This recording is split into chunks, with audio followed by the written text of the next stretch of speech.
تو گل حسین ہے، آ بھی جائے ذرا جلدی آئے، چاند نوروز کا جگمگائے، چھٹ جائیں ظلمتوں کی گھٹائیں، میرے مولا میری حسرتوں کی سن لے آ کے صدا کہہ رہی ہے، گنگناتی فضا کہہ رہی ہے، آ بھی جاؤ امام زمانہ، بلند صلوات۔ آخری شعر اور دعا۔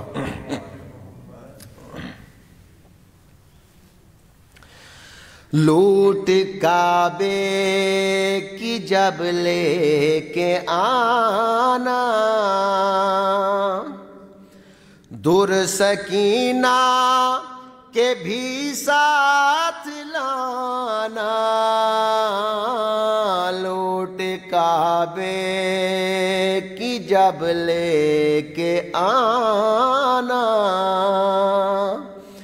در سکینہ کہ بھی ساتھ لانا،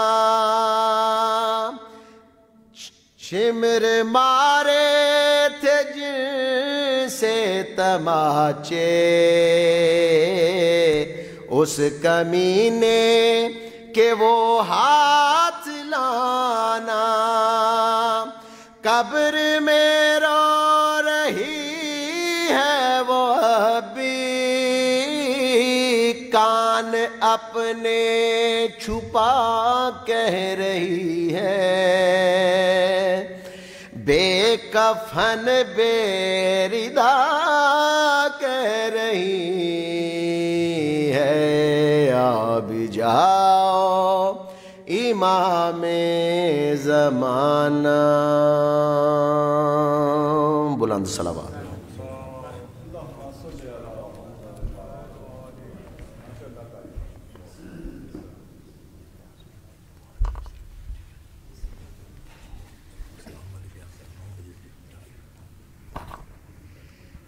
محمد وآل محمد صلوات۔ اللہم صلی علی محمد وآل محمد وعجل۔ ایک بار پھر صلوات پڑھ دیں محمد۔ اللہم صلی علی محمد وآل محمد وعجل۔ تمام خلق میں شاہ انعام ہو جائے، تمام خلق میں شاہ انعام ہو جائے، اور تمام خلق میں شاہ انعام ہو جائے، رسول پاک کا قائم مقام ہو جائے، رسول پاک کا قائم مقام ہو جائے، اور قمر خدا نے وہ رتبہ دیا ہے زہرا کو، قمر خدا